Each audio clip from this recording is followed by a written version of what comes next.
שלום שלום, אנחנו במפגש נוסף בתוכנית לא רק פרשת השבוע, מוזיאון ישראל מארח את בית אביחי. המפגש שלנו היום מתמקד באחיות רחל ולאה ובעניינים של גילוי והסתרה, ואיתנו כמעט כמו תמיד אביגדור שינן, פרופסור לספרות האגדה והיועץ האקדמי של בית אביחי, ששוחח עם מיכל ברושי נחמני, האוצרת של התערוכה שדות באגף הנוער והחינוך לאומנות. תהנו.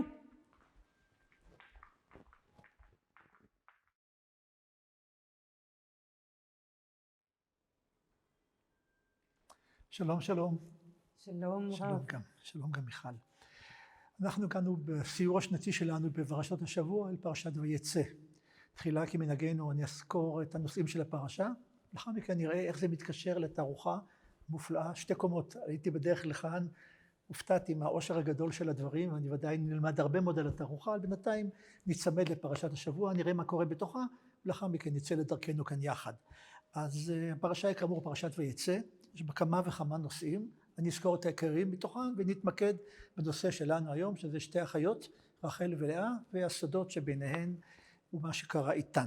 ובכן הפרשה מתחילה ביציאת יעקב מבית אל, או ביציאת יעקב מבית אביו, דרכו לבית אל. בבית אל הוא פוגש בחלום הנפלא של המלאכים, בסולם עולים ויורדים, ושם גם מבשר לו אלוהים על עתידו ועל עתיד צאצאיו. יעקב ממשיך מבית אל, הוא מגיע לחרן, פוגש שם את הרועים, לאחר מכן את רחל, מפגש מאוד מאוד אמוציונלי טעון, מיד נקרא גם מה קורה איתו שם. בעקבות זאת יעקב מתאהב ברחל, לא בלאה, לצערה של לאה, והוא מוכן לעבוד 7 שנים תמורת רחל, וכמובן לבן הרמאי, לבן הארמי, הוא גם רמאי, מרמה אותו, ונדבר הרבה על ההחלפה של רחל בלאה. בסופו של דבר הוא נושא את 2 אחיות, רחל ולאה, 2 שפחות, בלהה וזלפה, ונולדים לו 11 ילדים בפרשה שלנו, כולל בת אחת דינה. בסופו של דבר גם יעקב נכנס לסכסוך כלכלי עם לבן לגבי רכוש, ובסופו של דבר הוא גם בורח משם, לא אומר ללבן שהוא בורח יחד עם נשותיו וילדיו, ורחל גם גונבת את הטרפים של אביה, סוד שהיא היחידה שיודעת עליו. בסופו של דבר לבן מדביק את יעקב, הם נפגשים, כורתים ברית, והפרשה מסתיימת כאן. בתוך שפע הנושאים האלה נדבר על רחל ולאה, ומתחילה הסקרנות שלי, מה ראיתי בדרך לכאן? איך אנחנו בעצם נמצאים, מיכל? אנחנו נמצאים בתערוכת סודות באגף הנוער של מוזיאון ישראל.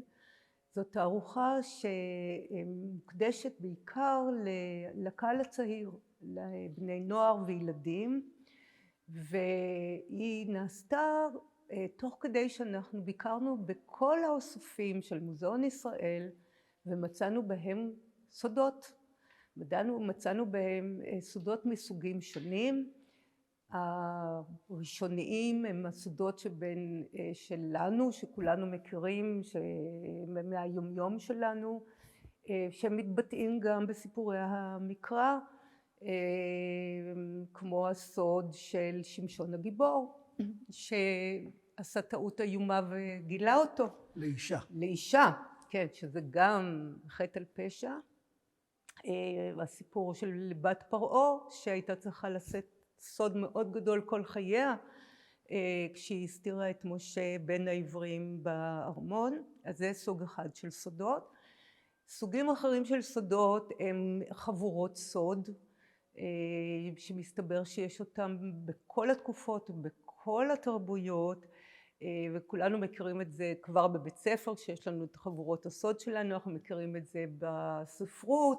חסמבה, בשבילי זה חסמבה. לגמרי, והשביעה הסודית, וג'ינג'י, זה כבר הדור של הילדים שלי, נכון, אבל כנראה זה עובר מדור לדור. כדי להראות שזה לאורך הזמן, אבל יש גם חבורות סוד אמיתיות ומאוד מאוד רציניות, באפריקה למשל, יש את הבונים החופשיים הידועים לכולם, ואנחנו גם מציגים כאן את האיסיים, שהיו חבורה סודית, סוד מוחלט בהחלט, עוד יותר מחסמבה, והם כתבו, יצרו מגילה מאוד מעניינת, מאוד מסתורית, ואנחנו נדבר עליה אחר כך.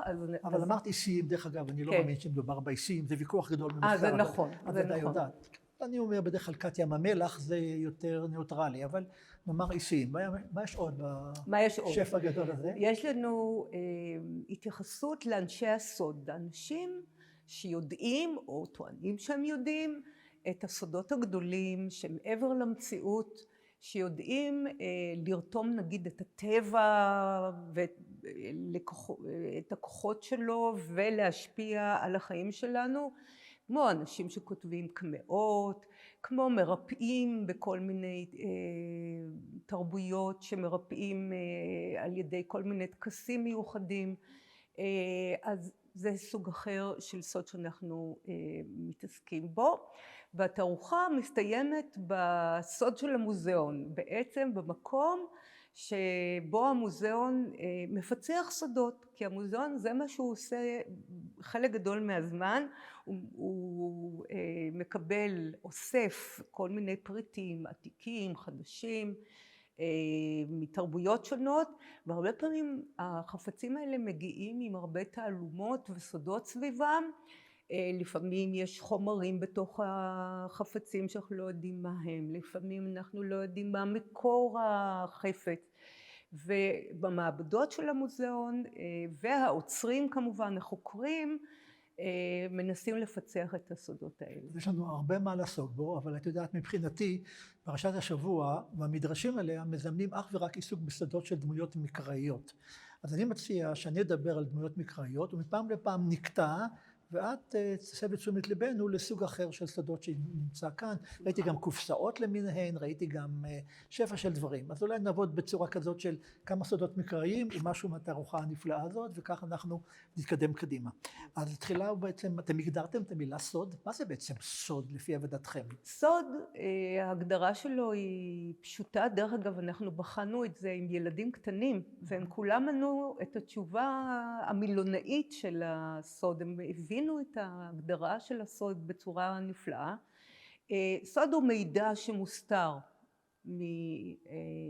מאנשים מסוימים או מכולם. לפעמים יש לנו סוד, נושאים סוד שאף אחד אחר לא יודע, וזה בעצם ההגדרה הפשיטית שלו. סוד משפחתי, יכול להיות סוד משפחתי, סוד צבאי, סוד כלכלי, סודות רבים. זה נכון, אבל אנחנו לא נעסוק אני לא אעסוק בסוג אחד של סודות, זה המיסטיקה.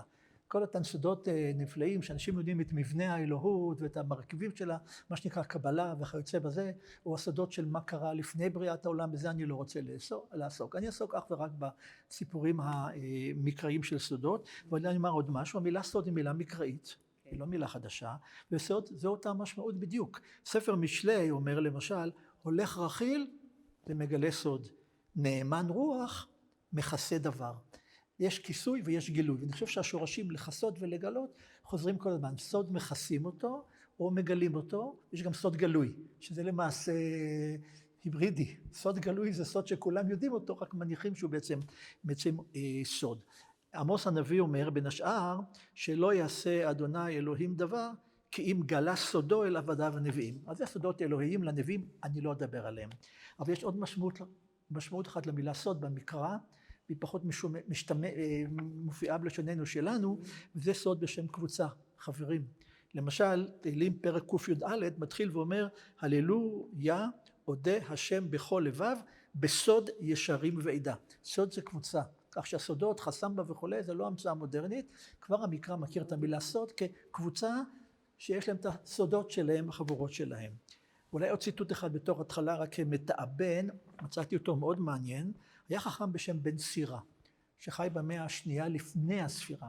השאיר לנו כמה וכמה כתבים, וחלק מדבריו מצוטטים אפילו בתלמוד, ומשפט יפה שהבאתי ממנו, ואולי צריכים לזכור אותו, הוא אומר כך, רבים יהיו דורשי שלומך, גלה סוד לאחד מאלף. כלומר, אל תפזר את הסודות שלך לכל 1000 חבריך, לא כל אדם ראוי שיהיה לו סודות. אז אם את מסכימה להגדרה של סוד כך, דבר מכוסה, שאדם יודע או כמה יודעים, ואין לגלות אותו, והגילוי עשוי להיות קטסטרופלי. יכול לגרום נזק. הרי אסון. יכול להיות הרי אסון. אז בואו נתחיל בסיפור המקראי, שאנחנו נעסוק בו במרכז פרשת ויצא. ובכן, יעקב מגיע לחרן, מדבר עם הרועים שם, עודו מדבר עמם, ורחל באה עם הצאן אשר לאביה, כי רואה היא. ויהי כאשר ראה יעקב את רחל בת לבן אחי אמו, ואת צאן לבן אחי אמו, ויגש יעקב ויגל את האבן מעל פי הבאר, וישק את צאן לבן אחי אמו. כולנו זוכרים שעל פי הבאר הייתה אבן אדירה, ועד שלא באו כל הרועים, אי אפשר לגלול אותה, אבל יעקב, שרואה את רחל לפתע, עזוז וגבורה, הוא גולל את האבן. ואז אחרי שהוא השקע את הצאן, וישק, יש וישק. וישק יעקב לרחל, ויישא את קולו ויבק. למה הוא בכה? הסיפור המקרי מלא סודות. המדרשים שנעסוק בהם אחר כך מנסים לגלות את הסודות. למה בכה יעקב? בכל מקרה, בעקבות זאת, ויאמר לבן ליעקב, לבן אומר לו, אחי אתה ועבדתני חינם, הגידה לי מה משכורתך, מה אתה מבקש תמורת העבודה? וללבן 2 בנות, שם הגדולה לאה ושם הקטנה רחל. ועיני לאה רכות, ורחל הייתה יפת תואר ויפת מראה. מכאן ברור שאחת הייתה יפה והשנייה הייתה פחות יפה. מה זה עיניים רכות? זה גם כן סוד שהמדרשים מפצחים אותו. ויאמר לבן, טוב תיתי אותה לך, מתיתי אותה לאיש אחר, שבה עמדי. ויעבוד יעקב ברחל, יעקב מציע ואומר ללבן, אעבודך 7 שנים ברחל בתך הקטנה. הוא מוכן לעבוד 7 שנים תמורת רחל בתך הקטנה. על המילים רחל בתך הקטנה עוד נדבר. לבן מסכים, ואז ויעבוד יעקב ברחל 7 שנים, ויהיו בעיניו כימים אחדים באהבתו אותה. אמיר שלו כתב רומן בשם כימים אחדים, ואני פעם הופעתי יחד איתו באיזה אירוע, והוא אמר לי, אלה המילים הכי יפות בתנ"ך. והיו בעיניו כימים אחדים באהבתו אותה. הוא אמר לי כמה הוא מצטער שהוא לא כתב את המילים האלה, כל כך יפות. 7 שנים חולפות באף. והנה לאחר 7 שנים, ויאמר יעקב אל לבן, הבה את אשתי, כי מלאו ימיי, ואבוא אליה. ויאסוף לבן את כל אנשי המקום, ויעש משתה. ויהי בערב, ויקח את לאה ביתו, ויבא אותה אליו, ויבוא אליה. בחשכת הלילה, נשים תמיד היו מכוסות, לכל יותר ראו את העיניים, יעקב לא מזהה שמי שבא אליו זו בעצם לאה. ויהי בבוקר, והנה היא לאה. ויאמר אל לבן, מה זאת עשית לי? הלא ורחל עבדתי עמך, למה רימיתני? ואז לבן מתמם, ויאמר לבן, לא יעשה כן במקומנו לתת הצעירה לפני הבחירה. את יודעת מיכל, פגשתי משפחות מסורתיות, גם לא יהודיות, שלא מחתנים את הבת הקטנה עד שהגדולה לא נישאת. זה ממש יכול להיות טרגדיה. אז זה במקומנו, לא נותנים את הצעירה לפני הבחירה. ואז לבן, לאחר שהוא טוען שאי אפשר לתת את הצעירה לפני הבחירה, הוא מציע לו ואומר, מלא שבוע זאת, כלומר בוא נחגוג את 7 ימים של החתונה של זאת, של לאה, וניתנה לך גם את זאת, ניתן לך גם את רחל, בעבודה אשר תעבוד עמדי עוד 7 שנים אחרות. יש פה טעות מאוד מקובלת, שהניחים מניחים שיעקב חיכה 14 שנה לרחל. זה לא נכון. אחרי השבוע של חתונת לאה, הוא מיד קיבל את רחל, ועבד 7 שנים נוספות. אז הוא עבד 14 שנים, אבל הוא היה נשוי לרחל 7 מתוכן. ואז ויעש יעקב כן, וימלא שבוע זאת, גמרו את שבוע החתונה של לאה, ויתן לו את רחל ביתו לא לאישה. זה הסיפור. יש לו כמה סודות כמובן, בייחוד הסוד הגדול של החלפת לאה, רחל בלאה. מי ידע על זה? האם אנשי המקום ידעו? האם רחל ידע? נעסוק בכל הדברים האלה. אבל קודם שנמשיך לאוצרות שפה קורצים מסביבי, אני רוצה לומר משהו על רחל ולאה, כי אנחנו לומדים את נושא רחל ולאה. אם משהו פה נראה לך דורש הסבר, אז תעצרי אותי. קודם כל, סוד אחר. בנות כמה היו לאה ורחל לדעתך שהסיפור הזה מתרחש?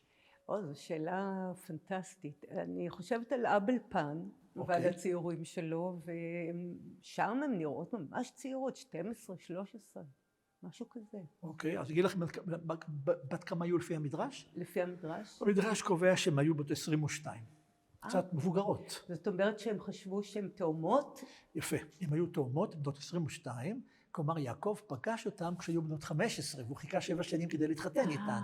לכן המדרש קובע שהן בנות 22, והיו תאומות, וכל ההפרש בגיל בין לאה לבין רחל זה כמה דקות שבין לידת תאומות. זו נקודה ראשונה. נקודה שנייה, המדרש עוסק בשאלה שדיברנו עליה, יעקב בוכה. למה יעקב בוכה שרואה אותה? מה את אומרת? למה הוא בוכה? אני חושבת שהוא עשה כאן 3 דברים שגברים צריכים ללמוד מהם כשהם מחזרים אחרי אישה. אוי ויי. אחד, זה גולל את האבן, הוא הרקולס. מאצ'ו, נכון? אחר כך הוא נושק לה. ואז הוא פורץ בבכי, זאת אומרת שהוא בחור מאוד רגיש. הוא לא רק הרקולס, הוא גם איש מאוד עדין ורגיש. פירוש יפה, אני מקבל, אגיד לך מה המדרש אומר. אוקיי. לפי המדרש למה הוא בכה, המדרש מביא שני הסברים. לפי הסבר אחד הוא אומר, כאשר אליעזר בא לקחת את רבקה, הוא בא עם רכוש וגמלים, ואני בא בידיים ריקות, מה יש לי לתת? והוא בכה. אבל הפירוש שני יותר יפה, למה בכה? ראה שאינה נכנסת עמו לקבורה. הוא כבר ראה שלא תיקבר לידו, כי הרי היא נקברה בבית לחם, והוא קבור עם לאה, מערת המכפלה. באותו רגע כבר נודע לו, וכבר בכה מצער על עתידה, והוא לא גילה לה לעולם. כלומר, הנה דוגמה לסוד, האדם הולך עם אישה, הוא יודע, כיוון שהוא נכון בכוחות אלוהים, הוא יודע שלא תיקבר איתו, הוא יודע שתמות לפני אחותה. והוא שומר את זה, איזה משקל כבד זה יכול לתת על אדם, דיברנו על משקלים. עוד עניין לגבי העיניים של לאה. זה הציק למקורות, מה זה עיני לאה רכות? מה פירוש רכות? ובכן יש סיפור מאוד מעניין על אדם, על האמורה של רבי יוחנן. אמורה של רבי יוחנן פירושו אדם שעמד לידו בתקופה הקדומה, ליד כל דרשן גדול עמד אדם שחזר בקול רם על מה שאמר הדרשן. אחרי הכל בלי אמצעי הגברה וכולי, באולם גדול זה לא יכול לשאוג, אז עמד ליד הדרשן, עמד איזה אמורה שאמר בקול רם את דבריו, והאמורה של רבי יוחנן, את העניין של עיני הלאה רכות, הוא פירש, היו באמת רכות, כלומר מסכנות ועלובות. ואז הוא מעליב אותו, היית מאמינה, אומר לו, העיניים של אמא שלך היו רכות, עיני אמך היו רכות. לא כך צריך לפרש, אלא היו רכות מבכייה. שכך היה תנאים שהגדולה, לאה, תנסה לעשיו, והקטנה רחל תנסה ליעקב. ולאה ידעה שעשיו הוא רשע או מרושע וכו', והיא בכתה, והדמעות שלה הם שבא לידי ביטוי בעיני הרכות. המדרש מזכך את דמותה של לאה, אפשר לצייר ככה את לאה ואת רחל, אלה ציירות ספרותיות. נורא יפה. זה מפני שעשיו גם הוא כתאום, בעצם הוא הבכור. נכון, הוא התאום הבכור, הוא היה מיועד לבכורה. הוא היה מיועד לבכורה. ולאה עמדה על פרשת דרכים, אומר המדרש, ששאלה אנשים מה טיבו של עשיו, שסיפרו לה מה טיבו, היא בכתה, ומהבכי הזה עיניה נהיו רכות. כלומר, זה לא מום קבוע, אלא זה מום שבא בבכי ארוך, שברגע שהיא תנסה ליעקב, כמובן הוא ייעלם. ונקודה אחרונה שלא יכולתי לא להביא אותה, למרות שממש לא עניין של סודות, יעקב אומר ללבן שהוא יישא את בתך רחל, בתך הקטנה. 3 מילים, רחל, בתך הקטנה. היום זה ביטוי די מקובל בלשון של יודעי ספר, שאני רוצה לומר משהו מדויק, אני מדבר איתך או איתך ברחל, בתך הקטנה. מה הסיפור? אומר יעקב ללבן, אני יודע שאתה רמאי, כל אנשי המקום רמאים, לכן אני רוצה לדייק איתך, אני אעבוד אותך 7 שנים ברחל, רחל, ולא איזה לאה, רק ברחל. בתך, רחל בתך, שלא תביא לי איזה רחל אחת מן השוק, הבאתי לך רחל, רחל בתך. ואיזה בתך? בתך הקטנה, שלא תחליף את השמות שלהם. אני רוצה את רחל, בתך הקטנה, ואומר המדרש שלא עזר לו. אפילו אתה לוקח את האדם הרשע, ושם אותו בתוך מתקן של ניסור, ואתה מנסר אותו, את הרשעות שלו לא תוכל להוציא. לבן מצייר פה בבון שלילי ביותר, והנה אמרנו משהו על לאה ועל רחל, אולי עוד נקודה, אני חושב מאוד חשובה, שרה הייתה הכרה עד שזכתה ללדת את יצחק. רבקה הייתה הכרה עד שזכתה ללדת יעקב ועשיו. רחל הייתה הכרה עד שזכתה, לא בפרשה שלנו אפילו, או בסוף הפרשה שלנו, ללדת את יוסף, אחר כך את בנימין. מה עם לאה? לאה היא ולדנית, היא הולדת שם, לפי המדרש גם לאה הייתה הכרה. המדרש הרגיש שבאיזשהו מקום הסיפור המקראי לא הוגן עם לאה. לכן המדרש טוען שהכרות היו גם שרה, גם רבקה, גם רחל, גם לאה, גם אמא של שמשון, סיפור ידוע, וגם חנה, שמואל, עם שמואל וציון בכלל ירושלים, שזה מאוד סימבולי. ומה הראיה? כתוב, וירא השם כי שנואה לאה, ויפתח את רחמה. כאילו בגלל שהייתה שנואה ויעקב לא אהב אותה, אז העקרות שלה נפטרה על ידי דרך פלאית. זה ודאי מדרש. אבל זה בעצם משווה את שתי אחיות, הם באותו גיל, בהפרש זעיר של יום, שתיהן יפות, אחת רק זמנית פחות יפה, שתיהן היו עקרות, ומבחינה זו יצאנו לדרך עם שתי אחיות זהות מהרבה מאוד בחינות, אלא שלבן גם מרמה אותו. אז לפני שנעבור לעניין הזה, אני ראיתי פה חלק שלם שעוסק בסיפורים מקראיים. נכון. אז אולי נדבר עליו. בשמחה רבה. אז בעצם אנחנו לא עוסקים בסיפורים מקראיים פר סה, זאת אומרת רק כי הם סיפורים מקראיים, אלא מפני שבחרנו סודות גדולים שחשבנו שאנשים מכירים אותם והם מפתיעים. למשל, אני לא חשבתי על בת פרעה כנושאת סוד לפני שעשיתי את התערוכה הזאת, ופתאום מישהי אמרה לי את זה, והבנתי שהיו לה חיים מאוד מאוד קשים. מצד אחד הסוד הוא חשוב כי הוא נותן לנו כוח. כשיש לנו סוד אנחנו נעשים עוצמתיים יותר. אבל מצד שני זה מאוד מאוד קשה לחיות עם סוד, ובעיקר אולי עם סודות של אחרים, אם אחרים גילו לנו סודות. זה דבר שמאוד מאוד קשה לשאת אותו. על מי סיפרו שהוא היה חייב לספר סוד שיש לו אוזני חמור? על המלך מידס כמובן, כן. המלך מידס, הסיפור היה שהוא היה לא כל כך חכם.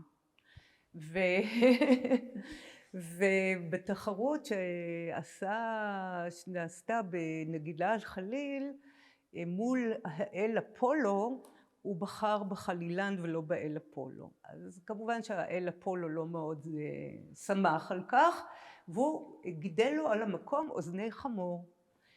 המלך מידס חבש מצנפת על ראשו כדי שלא יראו אותה, אבל היה אדם אחד שהיה חייב לראות את זה, וזה הספר שלו. אז כל פעם שהוא בא לספר אותו, והם עשו את זה כמובן בהסתר, ורק לספר היה מותר להיכנס, הוא היה מספר את המלך מידס, ונשלח לדרך עם אזהרה חמורה. לא לגלות את הסוד. לא לגלות את הסוד. אז הוא לא עמד בזה יותר, הוא באמת נשא סוד נורא. מה שהוא עשה זה שהוא הלך ולחש את הסוד לתוך באר, יש כל מיני גרסאות שהוא לחש את זה לתוך באר, או לחש את זה באיזשהו שדה לבור שהוא פער באדמה, ואז צמחה מאותה האדמה, צמחו קני סוף, שלחשו מלך מידס, הוא בעל לאוזני חמור, מלך מידס בעל לאוזני חמור, וככה הסוד. הוא היה חייב לפרוק את זה, הוא היה חייב לפרוק את זה די מובן, חייב לפרוק. אז מה יש לנו כאן בחלק הזה של הסיפורים המוכרים? אז בסיפורים המוכרים, אנחנו דיברנו על בת פרעה, יש לנו את שמשון, ששוב עשה טעות חמורה וגילה את הסוד שלו לדלילה אשתו, וזה היה סופו כמובן, מפני שהיא גילתה את זה לפלישתים. דרך אגב, היא בגדה בו פעמיים, לא רק עם השיער, לא רק שהיא גזרה את שערו, אלא גם היא גילתה להם את פתרון החידה, כשהוא שאל אותם חידה. לא, זו לא הייתה גלילה, זו הייתה אשתו הראשונה. אשתו הראשונה, אז פעמיים הוא נפל בידי אנשים שלו. לכן אומר המדרש, לעולם סוד אל תגלה לאישה, אפילו לאשתך. אבל אנחנו מאוד יותר מדי אקטואליים. אוקיי. אז הסוד של שמשון, זה אחד שמשון, הסודות. עוד סוד, שאולי הוא הסוד הראשון בעולם, אנחנו מציגים כאן, הוא הסוד של גן העדן, הסוד של אדם וחווה. בעצם אסרו עליהם למצוא את הפתרון לסוד, מה הם העצים האלה הקסומים, שאסור היה להם בשום אופן לנגוס בפריים, וחווה היא נשוב אישה, מתפתה ובעצם גורמת לכך שהסוד מתגלה, הידע, ההבדלה בין טוב לבין רע. זה עונש גדול. זה עונש נורא, בעצם האדם מגורש מגן עדן בעקבות הדבר הזה. אנחנו מניחים שהילדים מכירים את הסיפורים האלה על גן עדן, על שמשון, על בת פרעה, כן. זה הייתה עצם הבחירה. זה הייתה עצם הבחירה. יש עוד סיפור מפורסם, שאני לא בטוחה שכל הילדים מכירים אותו, אבל הוא מאוד נפוץ בשפה אפילו. אנחנו אומרים תיבת פנדורה. פנדורה הייתה, לפי המיתולוגיה היוונית, האישה הראשונה. וכדי להכשיל אותה בעצם, האלים נתנו לבעלה שלא היה חכם גדול, שוב אנחנו חוזרים כאן כמה טיפשים בסיפור הזה, תיבה שהייתה בעצם קופסת תכשיטים, ואמרו לו שמור את זה אצלך בבית ואסור לכם בשום אופן לפתוח אותה. נו, פנדורה הסקרנית הסתובבה סביב התיבה הזאת, הסתובבה והסתובבה, והסוף היה שהיא חשבה שבעלה מסתיר ממנה תכשיטים, צריך להבין מה הייתה המוטיבציה שלה. והסוף היה שהיא פתחה את התיבה וכל הצרות, כל המחלות, כל הדברים הכי איומים מהעולם, פרצו מהתיבה החוצה, היא מהר סגרה את המכסה, וכשהיא פתחה אותו שוב בזהירות, זכה לחוצה עוד יצור קטן, וזאת הייתה התקווה. לפחות. כן. זאת אומרת שגם היוונים חשבו שאנשים הם מקור כל רע במה שקשור לפטפטנות יתר וגילוי סודות. כן. אז יש לכם, באיזה צורה יש לכם תיבת פנדורה? יש לכם ציור יש לנו, מה שאנחנו מציגים, זאת תיבת תכשיטים מיוון העתיקה. אנחנו לא יודעים כמובן איך התיבה של פנדורה נראתה בדיוק, אבל היא הייתה כגונזו, היא דומה לתיבה שאנחנו מציגים בתערוכה.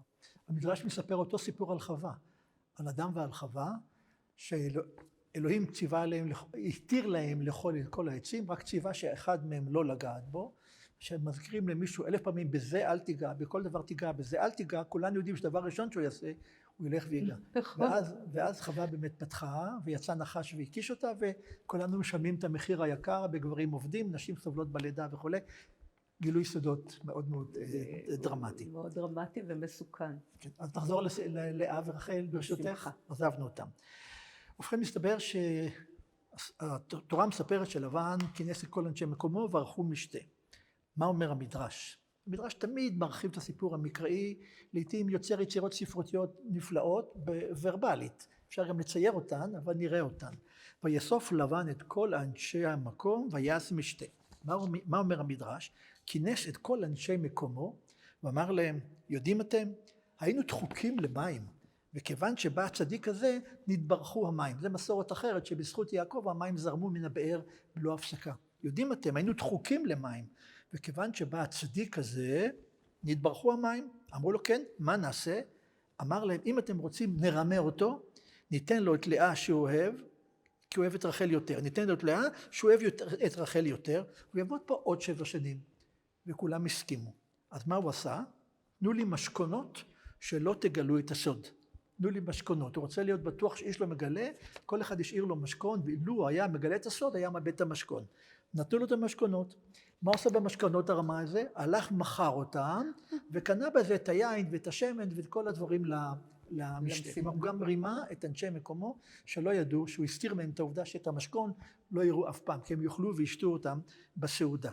ולמה נקרא שמו לבן הארמי? שרימה באנשי מקומו. ארמי, רמאי, זה משחק מילים מאוד מאוד ידוע.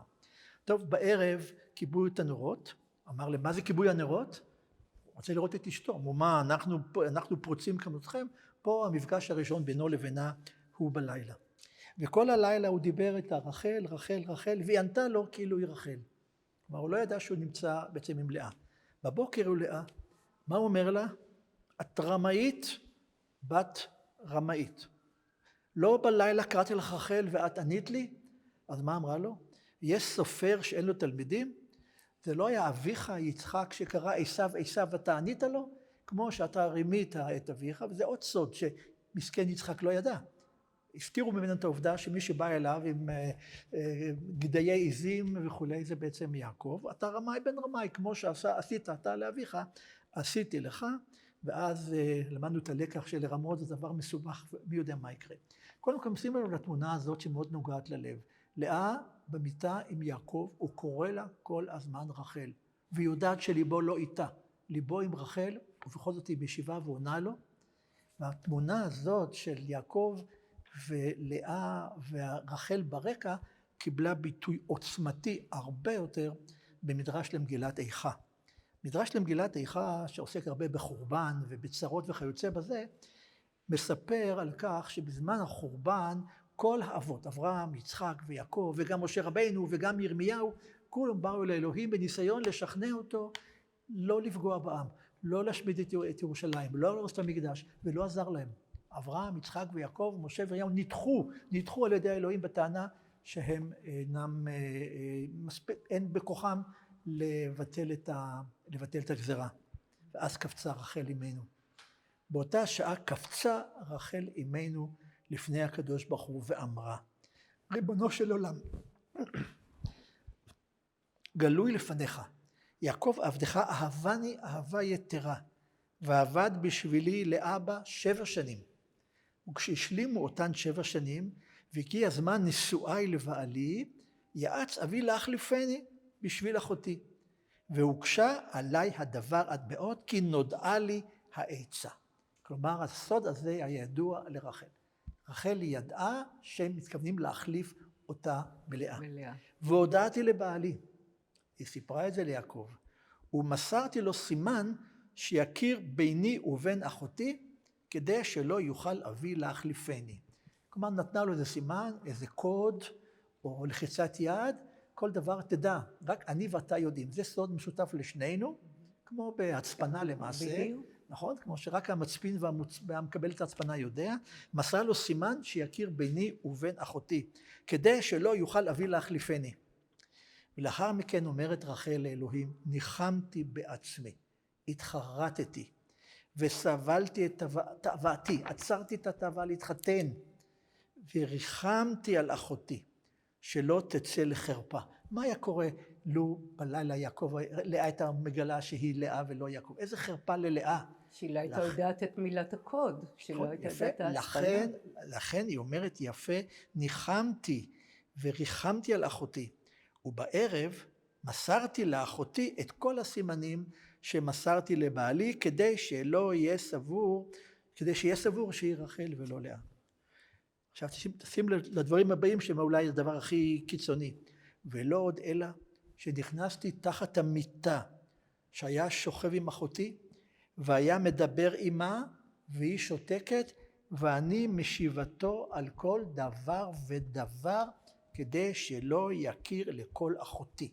איזה תמונה זאת אישה שוכבת תחת למיטה שעליה בעלה המיועד ואחותה, והיא מדברת בקולה כי את הכל הוא הכיר, לא את המראה. ואז אומרת רחל לאלוהים, וגמלתי חסד עמה, ולא קינאתי בה, ולא הוצאתיה לחרפה. ואתה, תחשב מדברת לאלוהים, אני בשר ודם, בשר ודם, בשר ודם, אפר ואפר, לא קינאתי, ולא הוצאתי אותה לבושה וחרפה. אתה, אומרת לאלוהים, מלך, חי וקיים, למה קינאת לעבודת כוכבים? אז מה אם הם עבדו עבודה זרה? לא יכולת לרחם, הרי זה עבודה, אין בה ממש. והגלית בניי ונהרגו בחרב, מיד נתגלגלו רחמיו של הקדוש ברוך הוא ואמר, בשבילך רחל, אני מחזיר את ישראל למקומם. לא בזכות אברהם, יצחק ויעקב, לא בזכות משה, לא ירמיהו, בזכותך רחל, דכתיב, כה אמר השם, ברמה נשמע דהי בכי תמרורים, רחל מבכה על בניה, מענה להנחם על בניה, ומה אומר לה אלוהים? מנעי קולך מבכי, ועינייך מדמעה, כי יש שכר לפעולתך, וכתיב ושבו בנים לגבולם וכו'. רחל דווקא, היכולת לשמור סוד כואב כל כך, ולא לגלות אותו, יש פה 2 סודות, הסודות בינה לבין יעקב, והסוד שידעה את הרמאות הזאת, והיא לא אמרה דבר וחצי דבר, בהולדתה של רחל. עכשיו תקראנו את הרושם של הנשים בינתיים. זה מה שרציתי להגיד, שכאן יוצא שדווקא האישה היא אוקיי, אז לפני בוא נעבור לזה אגף אחר פה שאת רוצה. כן, אז זה אפרופו ההצפנה. יש לנו פרק בתערוכה שעוסק בהצפנה. אנחנו מראים בו גם איך מצפנים ציור. יש שיטה שנקראת אנמורפוזה, שבה אתה לוקח ציור רגיל ובעצם מורח אותו על מין חצי עיגול, ורק אם תשים גליל של ראי במרכז, הציור ישתקף נכון בתוך גליל המראה. למה יש לו דבר כזה? אז קודם כל זה היה שעשוע. במאות ה-16 וה-17 זה היה מאוד נפוץ, והציירים אהבו להשתעשע עם זה. אבל הם גם הסתירו ככה ציורים אירוטיים למשל. אז אנחנו לא מראים את זה פה, אבל זה היה פעם מאוד מקובל. מי שהסתכל לא נכון לא ראה שזה אירוטי. לא, אם הוא מסתכל על הציור עצמו, הוא לא יכול לראות עליו שום דבר.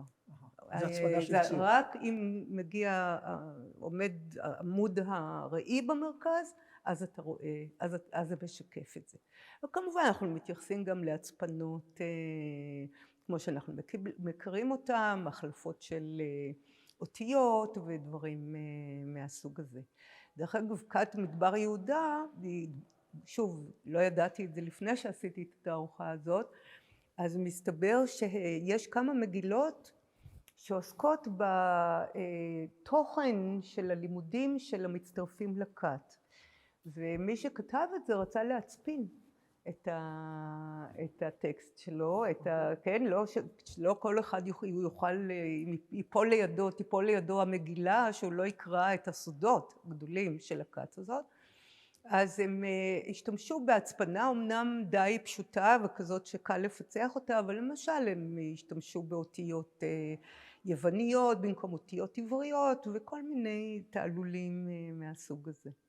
ומי שאחראי למילה הצפנה כמובן זה יוסף, שעוד נזכיר אותו בהמשך.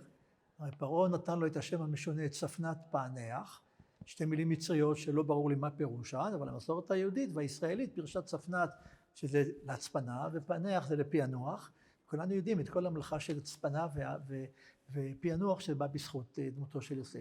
אז יש לנו פה אגף של הצפנה ואגף של קמעות. נכון, אנחנו יושבים עכשיו בתוך האגף של הקמעות, ומאחורינו יש קמע גדול, אמנם עשוי בהרבה חלקים, של האומן איתם טובול, שהוא אומן, גרפיקאי, איש עם המון הומור.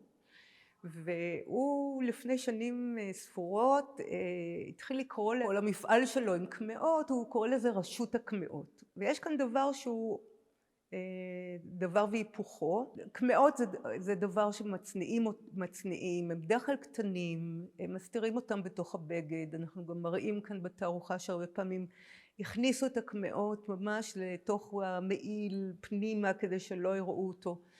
ואילו הוא קורא לעצמו רשות הקמעות, זאת אומרת הוא הופך למין משהו ציבורי, ואת הקמעות הוא מייצר על חומר ובטכניקה שנראית כמו שלטים שתולים ברשות הציבור, נגיד של עורכי דין או של העירייה או דברים מהסוג הזה.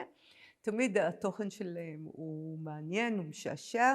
כאן הקמע הגדול הזה הוא נגד ספירות מרגיזות. אנחנו כולנו זקוקים לקמע הזה בלי שום ספק, ולידו יש משחק שבו אתה נשאל שאלות, שוב הומוריסטיות, ובסופו אתה מקבל מעין קמע שאישי לך, שהוא מפתיע. בקמעות אנחנו יודעים שקמעות למעשה בנויים על ההנחה שיש אנשים עם ידע על מה שמתרחש בעולם העליון, זה בעצם עניין של מגיה. ומאמינים שבעזרת קמע כזה או קמע אחר יכולים לרפא אישה עקרה, לרפא מחלה, לנצח את האויב וכיוצא בזה, בכל האנושות אני חושב. בכל האנושות. עד היום הזה. נכון. עד היום הזה. לגמרי, זה מאוד. אנשים הולכים למקובלים, מקבלים קמע ומאמינים. ואני באמת מאמין שזה עוזר להם, כי הכוח של השכנוע העצמי הוא כנראה אמיתי. אני ספקן גדול, אבל מה נעשה, אנחנו ספקנים. אז בואו נמשיך רגע בסיפור המקראי, נחזור אחר כך לעוד חלקים אחרים בתערוכה היפה הזאת שלך. אז יש לנו מסורת מאוד מעניינת בספרות ההגדה על משפחה שלמה של שומרי סוד. לאורך כל הדורות, הסיפור המקראי מבסס את זה, יש משפחה של שומרי סוד.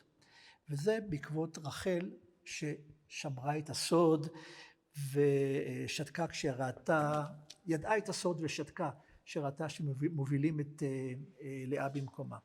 והרעיון הוא כזה שרחל תפסה פלח שתיקה, כלומר החזיקה בפלח של השתיקה, כלומר היא הייתה הראשונה שכביכול כלי עבודה שלה היה שתיקה, עמדו כל גדולי זרעה אחריה בשתיקה. רחל שתקה, ראתה את סבלונותיה, זה הסימנים האלה ביד אחותה ושתקה, ראתה ושתקה. בנימין בנה הקטן, גם הוא שתק. ראיה, האבן שלו בחושן, ב-12 האבנים, היא אבן בשם ישפה. את המילה ישפה קראו כשתי מילים, יש פה. כלומר היה לו פה, אבל הוא שתק. על מה הוא שתק? בנימין היה יודע במכירת יוסף ושותק. הוא ידע שיוסף לא מת. הוא ידע שיוסף נמכר. הוא רואה את אביו מתאבל על מותו של יוסף. טרוף יוסף, הוא יודע ושותק. מדוע? מדוע? שאלה מאוד יפה. אז אין תשובה לשאלה מדוע בנימין שתק, אבל מיד אחר כך מסופר שגם יצחק, אביו של יעקב ידע, וגם יצחק שתק. ועל יצחק יש הסבר. למה יצחק שתק? אמר יצחק, הקדוש ברוך הוא לא גילה לו ליעקב, ואני אגלה לו. יעקב ניחן ברוח הקודש, על פי המסורות האלה. אלוהים יכול היה במפורש לומר ליעקב, יוסף לא מת. וזה בעצם היה נותן לו איזה מין רוגע נפשי. אם אלוהים לא עשה את זה, אומר יצחק, אני אעשה זאת, וכנראה בנימין הלך באותו דרך. אז נחזור למשפחה. משפחה מתחילה ברחל, רחל שותקת, בנימין יודע מעשה עוול נורא ושותק, מי הבא בתור? שאול. הוא היה משבט בנימין. כאשר שאול נמשך למלוכה בידי שמואל, הוא לא מספר. הוא חוזר הביתה, מברר אם האתונות יגיעו בשלום, ודבר המלוכה לא הגיד לו. שאול הפעם מתוך צניעות גדולה, שמר את הסוד הנורא. אדם יודע שהוא נמשך למלך, והוא לא מספר. ואחרון ברשימה, אסתר, בנימין, שאול, האחרון זה אסתר. אסתר. שם כאן אסתר, קפצתי לסוף. אסתר, כולנו יודעים שאסתר נלקחה לבית אחשוורוש, אין אסתר מגדת מולדתה ואת עמה. היא גם מסתירה. זאת אומרת, משפחת מסתירים. זה מאוד מעניין שהמדרש רואה את הקשר הזה, וכל אחד יש לו סיבה אחרת להסתרה כמובן, מדוע הוא מסתיר מה שהוא מסתיר. אז הנה לנו משפחה של מסתירים, הוספנו גם את יצחק למסתירים. בואו נעבור לאגף אחר, את רוצה לשתף אותנו בו? אני רציתי לדבר על, אפרופו משפחת המסתירים, שיש כאן, אנחנו מציגים את חבורת הסוד של בני המנדה, שהיא מאוד מיוחדת מפני שהיא של נשים. זה המקרה היחיד באפריקה שיש חבורת סוד לנשים. כלומר, בדרך כלל זה גברים. בדרך כלל זה גברים, נכון, בדרך כלל זה גברים.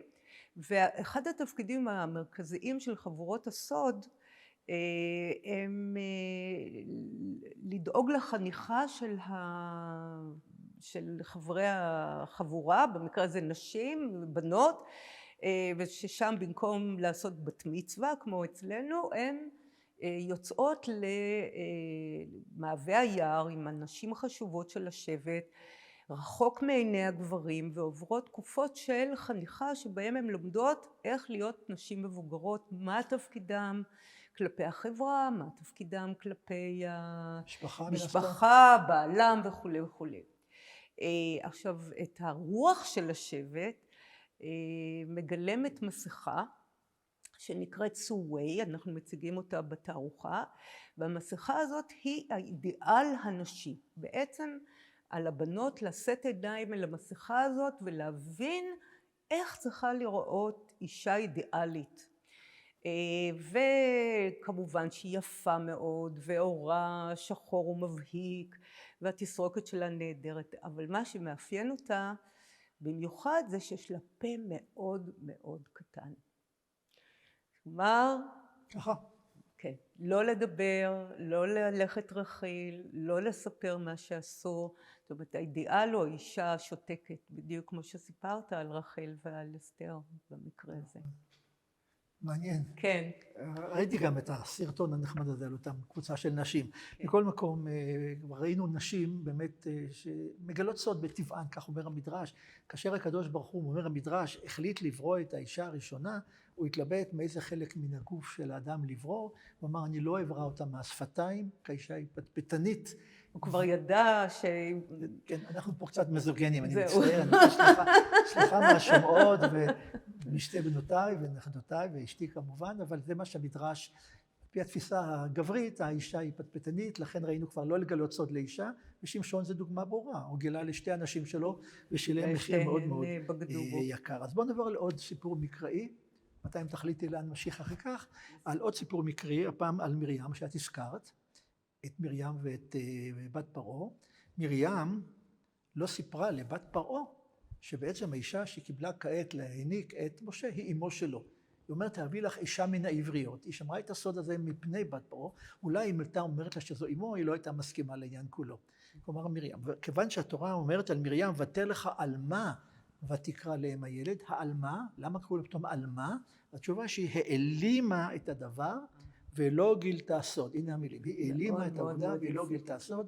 גם ילדה קטנה כמו מרים, הייתה קטנה, לפי המסורת הייתה בת 6 כשמשה נולד, כי אהרון היה בן 3 כשמשה נולד, זה נתון מקראי.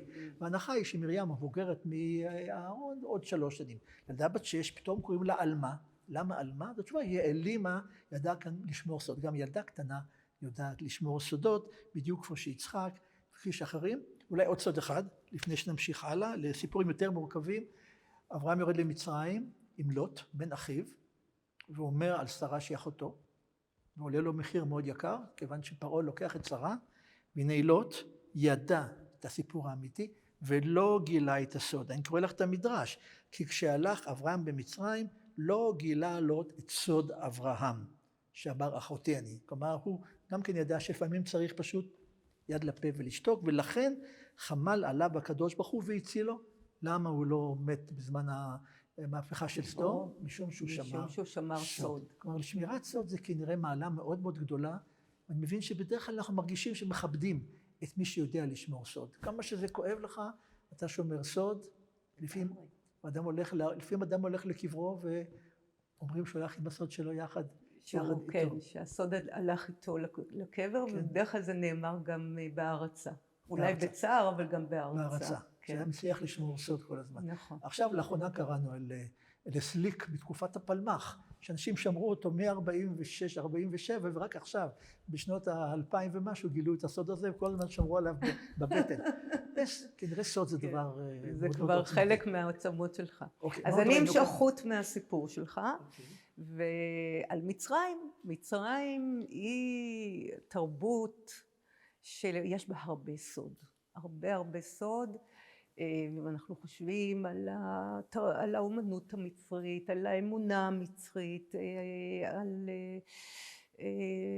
היא אפופה סוד והיא באמת מאוד מאוד מושכת עד היום הזה. זו תרבות מאוד מאוד אהובה. פירמידות המבוכים, פירמידות המבוכים, איפה קברו, איפה ההסתרות, ההחבאות.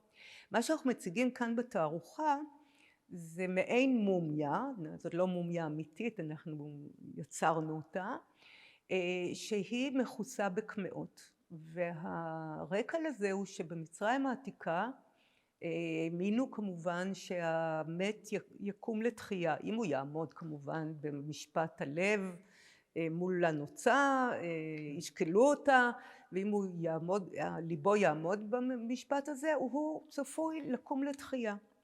אבל לא מספיק לקום לתחייה, אתה צריך לקום לתחייה בריא, ועם חוט שדרה, עם האיברים הנכונים וכו'. ולכן החנותים של מצרים היו מכוסים בעשרות קמעות, ולכל אחת מהקמעות האלה היה תפקיד, או הייתה המומיה של הלב, שישמור על הלב, יש את המומיה של חוט השדרה, ויש את המומיות של, קמע, אני הייתי צריכה להגיד, לא מומיות אלא קמעות, קמע של אלים שקשורים במוות ובפולחן המוות, כמו זיריס, הורוס, איזיס, וזה עולם מרתק. אנחנו גם מציגים את הקמעות האלה וגם הוספנו להם לקסיקון כדי שתוכל, אם זה מעניין אותך, לדעת מה המשמעות שלהם. כל קמע וקמע. כל קמע וקמע, כן. אם נהיה במצרים, אני מושך חזרה ממצרים. אחד הסודות הגדולים, כמובן בסיפור המקראי, העובדה שיוסף לא מת, עלה לגדולה במצרים. אנחנו יודעים את זה, הקורא המקראי יודע את זה, האחים לא יודעים שהוא עלה לגדולה, לכן כשהם עומדים לפניו, הוא לא מסגיר את הסוד הגדול ולא מתוודע עליהם, לפחות לא בהתחלה. אבל בסופו של דבר, יש סודות במצרים, ואחד הסודות שנתגלה אחר כל זה היה סוד שעוד יוסף חי, והאחים לא יכלו לבוא לעמוד מול אביהם, ש22 שנה התענה בשק ואפר, ואמר לו, אבא, אתה יודע מה, יוסף חי, אנחנו מכרנו אותו למכירה ולא אמרנו לך. אי אפשר לומר דבר כזה. אז המדרש מספר שהם מצאו את סרח הקטנה. היא הייתה ביתו של אשר, ילדה קטנה, תמימה מאוד, והאחים אמרו לה, את יודעת מה, תגידי לסבא יעקב, שיוסף עדיין חי.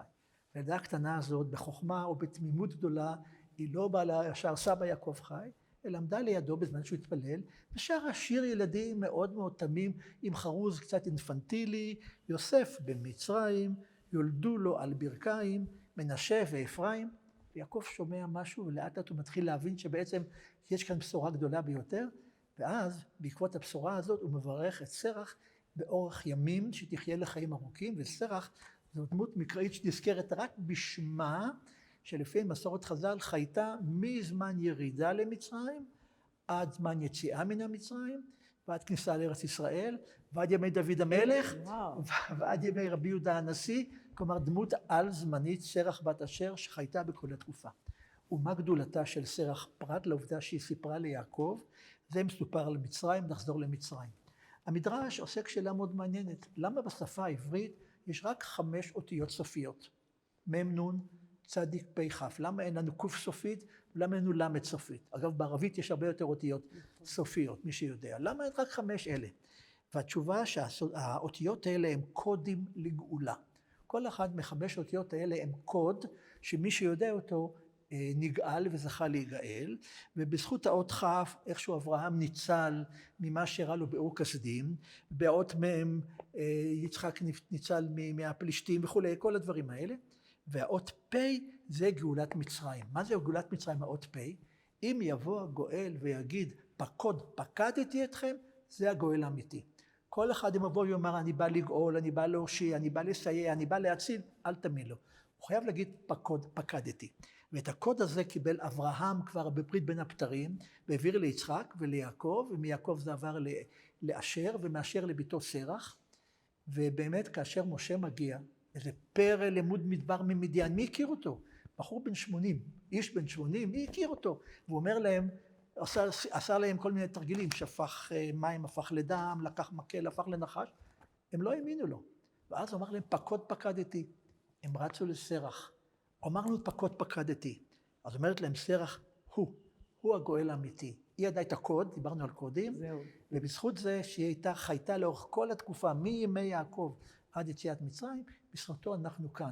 או כמו שאני אומר, פעמים רבות בזכות שרח, אנחנו יכולים לקיים את ההרצאה במוזיאון ישראל בירושלים, כי אחרת לא היינו יוצאים ממצרים, משום שמשה לא היה מתקבל על ידי זה פנטסטי. אז גם שרח ברשימה הגדולה הזאת, היא בעצם זכות, אישה שיש לה זכות. אני יודע היום את הצופן, כדי של הגאולה? של הגאולה. אני יודעים, זה האות צדיק. האות צדיק, מ' נ' צדיק, האות צדיק זה הגואל האמיתי, אני לא יודע על מה עוד צריך להגיד האות צדיק, כן? זה כבר שאלה אחרת. שאלה אחרת. אוקיי, יש לנו זמן עוד פינה אחת במוזיאון? רוצה להזכיר עוד אחת? אוקיי. יש לנו כתר בתערוכה. דיברנו על ים המלח. אולי נדבר על נהדר. על המגילה. בסדר גמור. מול עיניי ברגע זה, כן. נכון, מעולה. אחד המוצגים שאנחנו מאוד מאוד שמחנו שהצלחנו להביא אותם לתערוכה הזאת, זה עותק של מגילת הנחושת. מגילת הנחושת כנראה נכתבה על ידי כת מדבר יהודה. היא מוזרה מאוד, גם מפני שהיא חרוטה על נחושת. לוחות נחושת. על לוחות נחושת ממש, ולצערנו, למרות שהיא שייכת לכת מדבר יהודה שהדברים החשובים שהיא כתבה נמצאים פה בהיכל הספר במוזיאון ישראל, המגילה הזאת התגלתה גלולה על ידי קבוצת חופרים נזירים דומיניקנים, צרפתיים, ומכיוון שירדן אז שלטה בשטח, ירדן לקחה את המגילה אליה.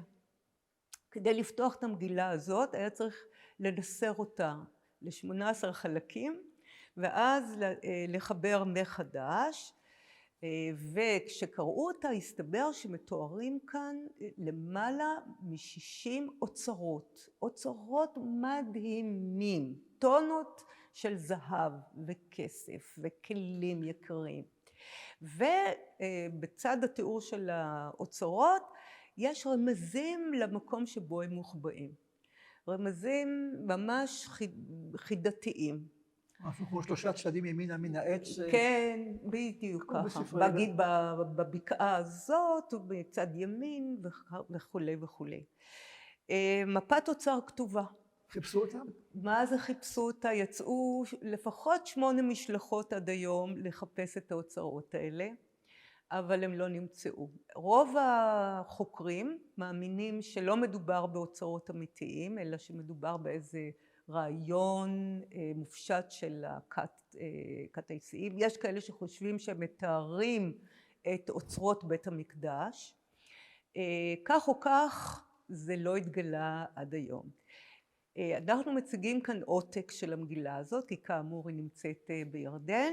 יש 3 עותקים כאלה בעולם, אחד בירושלים, באקול ביבליק, והם באמת בטוב ליבם הרשו לנו לקחת ולהציג את זה פה בתערוכה, ואנחנו פונים לקהל ואומרים בואו תקראו את המגילה, נראה אולי מכם תצא מפי ילדים ויום כן, מי יודע. בדיוק, מי יודע, אולי אתם תפצחו את הסוד המסתורי ביותר של כת מדבר יהודה. סוד מרתק. מי כותב על נחושת דווקא? בדיוק. כלומר, זה גם כן סוד בפני עצמו. זה בפני עצמו, לא ברור העניין. סוד על סוד על סוד. כן, אבל אנחנו יכולים עוד לסיום עוד כמה ככה, להזכיר כמה סודות מאוד מפורסמים. סוד מפורסם כמובן זה המשפט בתלמוד הבבלי ובמדרש, נכנס יין, יצא סוד. שכרות, השיכור לא יכול לסתום את פיו, ונכנס יין, יצא סוד, ולמה בחרו דווקא ביין וסוד זה ברור. כי יין, י' י' נ' זה 10, 10, 50, סוד, סמך ו' ד' זה 60, 6, 4, 70, 70. כלומר, יש פה תחלופה של 70 ב-70, יש פה משחק מאוד יפה, מי שלא יודע, מעבר זה 70 יוצאים, 70 נכנסים, נכנס יין, יצא סוד, ואז כמובן האסון קורה. לכן לא מגלים סודות למי שעשוי להשתכר, ובשכרותו היום יש גם כל מיני סמים ודאי שבעזרתם מוציאים סודות מאנשים וכו', זה די מפחיד למען האמת. ואני טרחתי וחיפשתי, למרות כל הדוגמאות המקראיות שהבאנו, רחל ולוט ויצחק וסרח וכו', לא מצאתי סיפור כמעט על משהו בעולם חכמים על גילוי סודות, חוץ מסיפור קצר אחד בלבד, בתלמוד הבבלי, מעשה בתלמיד שיצא עליו קול, הייתה איזו שמועה, שהוא גילה דבר שנאמר בבית המדרש. הוא הפיץ ברבים דבר היה שייך לבית המדרש, וזה אחרי 22 שנה. 22 שנה הוא שמר את הסוד בקרבו ולא גילה, ולאחר 22 שנה שהוא גילה אותו, הוציא אותו רבי עמי מבית המדרש. אמר, זה מגלה סוד הוא, הוציא אותו החוצה. אפילו 22 שנה הוא שמר, וזה לא מספיק. לא, הבעיה שאנחנו לא יודעים מה היה הסוד. זה מה שמקובל אותי, לפחות כבר תאמר לי מה היה אותו הסוד. כבר הסיפור הזה הוא עדיין סוד בתוך סוד בתוך סוד, וסודות כאלה יש לנו רבים, ומסיים המדרש מוסר השכל. גדול כיסוי הסוד, שכל המגלה סוד חברו כאילו שופך דמים. זה יכול להביא למוות או לרצח, לא לגלות סוד. גדול המכסה סוד חברו, שהוא מקיים מחשבות חברו. ואם אינו מכסהו, הוא מפר מחשבתו. כלומר, צריכים לשמור על הסוד, ואני מקווה שבעקבות התערוכה הזאת, כל אחד מן הצופים, צעירים, גם מבוגרים יגיעו לפה ויענו, אני מבטיח לך, זה ודאי לא רק לילדים, יבין את החשיבות הגדולה של סוד, כל אחד יש לו סוד משלו. היום פיצחנו קצת, דיברנו על קצת מן הסודות, ויותר ממה שלא אמרת, אני יודע שיש כאן, אבל אפשר להשאיר את הסוד הזה לאחרים, סוד גלוי, מה עוד יש בתערוכה? סודות שלא דיברנו עליו. אז אני חושב סידדנו את הסודות במשך שעה ארוכה. מרתק. תודה רבה, למדתי רבות. אני אראה את התערוכה עכשיו אחרת. אני רוצה לסיים בשבת שלום, לך מיכל, ולתודה לכל העוסקים במלאכה, גם במוזיאון, גם בית אביחי, שמותיהם מיד יופיעו על המסך. ואומר שוב, שבוע הבא נמשיך בפרשות שלנו, ושמור סודות חברים. זה חשוב מאוד. שבת שלום.